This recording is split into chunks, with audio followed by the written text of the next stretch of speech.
Jadi berkenaan tuan bila cerita mengenai GST juga tuan sebenarnya ramai juga bertanya bila kita bersembang dengan kawan-kawan ataupun dengan sesiapa saja. Ya. Sebenarnya apa sebenarnya ini GST ni? Apa tujuan dia sebenarnya? Itu yang ramai nak tahu sebenarnya. Sebenarnya sistem sekarang ni banyak kelemahan.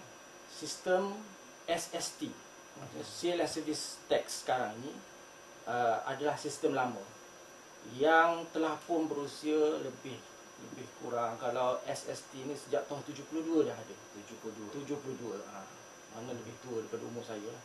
Saya pun tak lahir lagi tu. 72. So saya tanya Nazif sekali lagi. Nazif dan juga saya rasa pendengar KLFM di luar sana pun tak perasan. Sebenarnya kalau kita tengok daripada hujung rambut sampai hujung kaki, kita ada barang-barang yang telah pun kita bayar cukai. Sekurang-kurangnya 10%. Saya berani cakap. Contohlah, Nazif datang sini tentu pakai kasut. Betul. Kasut itu pun telah dicukai. Ya. Baju, seluar jeans contoh. Sebagainya, semua telah pun dicukai. Di rumah kita, mungkin kita ada laptop, ada TV, ada perabot. Semua itu telah pun dicukai oleh kerajaan sebanyak sekurang-kurangnya 10%. 10%. Kenapa saya katakan sekurang-kurangnya? Ada perkataan sekurang-kurangnya di situ. Kerana dalam sistem SST, kerajaan hanya boleh telah pun mengambil cukai 10% itu tadi di peringkat kilang. Tadi saya jelaskan tentang proses sehingga pengguna dia ada pemborong, peruncit. Tetapi dalam sistem sekarang, di peringkat pemborong dan peruncit, tidak dikutip cukai itu tadi. SST Ya, di dalam SST. Jadi apa yang berlaku? Apa yang berlaku adalah kita nyatakan di sini sebagai satu bentuk ekonomi terselindung. Atau dia bukan black market. Kalau black market ni macam kita jual barang lari cukai. Contoh kita seluduk rokok, seluduk beras dan sebagainya, itu black market.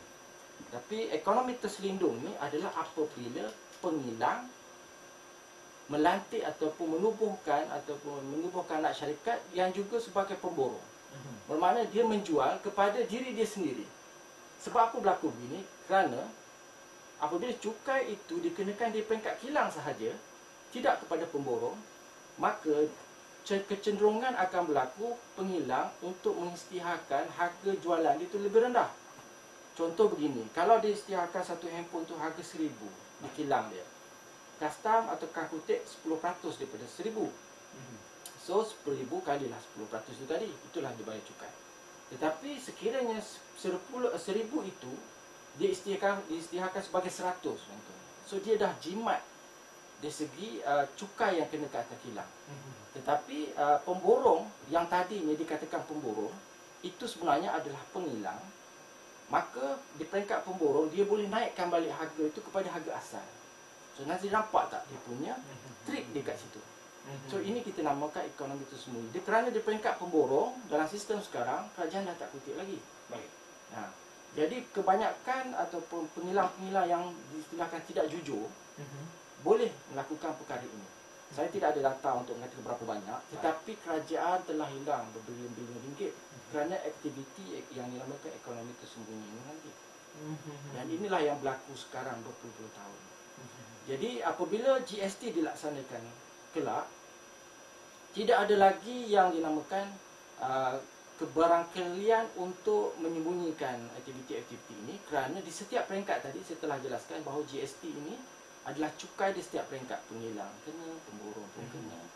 So tambahan pula dengan unsur-unsur ataupun mekanisme claim semula input tax, output tax yang kita set off balik, menyebabkan rantaian antara kilang, pemborong, peruncit sampai ke pengguna itu tak terputus.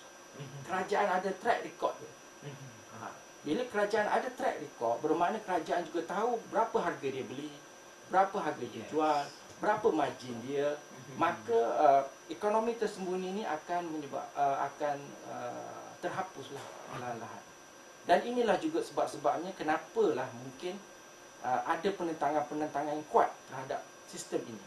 Sebab mereka telah pun buat untung banyak sebelum ini, dan bila GST dilaksanakan, mereka tidak lagi boleh buat untung secara tersembunyi beginilah. Itu salah satu faktor kenapa GST ini perlu diadakan untuk menggantikan sistem yang lama ini. Kita bukan nak menekan pengguna untuk menaikkan harga, untuk mencukai dulu orang miskin tak kena cukai katanya lah, Ya. kemudian orang miskin kena cukai. Bukan. Kita nak perbetulkan sistem ibarat macam ni lah. Kalau di rumah kita tu ada paip air yang kita dah tutup ketat, tetapi masih lagi menitis. Menitik. So menitis ini kalau start sejak tahun 72 menitis, sampai Lama-lama. berapa lama mungkin kita kalau simpan tu dah boleh jadi kolam ikan lah tu kan. Kan? Macam tu. So menitis inilah yang kerajaan akan baiki dengan harapan ia akan menambahkan lagi hasil pendapatan melalui yang terbuang, air-air titis yang terbuang. So dia bukan lebih tumpu untuk mengutip hasil daripada pengguna begitu saja, bukan. Itu yang mereka salah faham. Ya, itu. Dan sebenarnya ini tidak diceritakan kepada orang ramai. Sangatlah. Tetapi ahli-ahli ekonomi ataupun mereka yang bercakap di parlimen tahu perkara ini.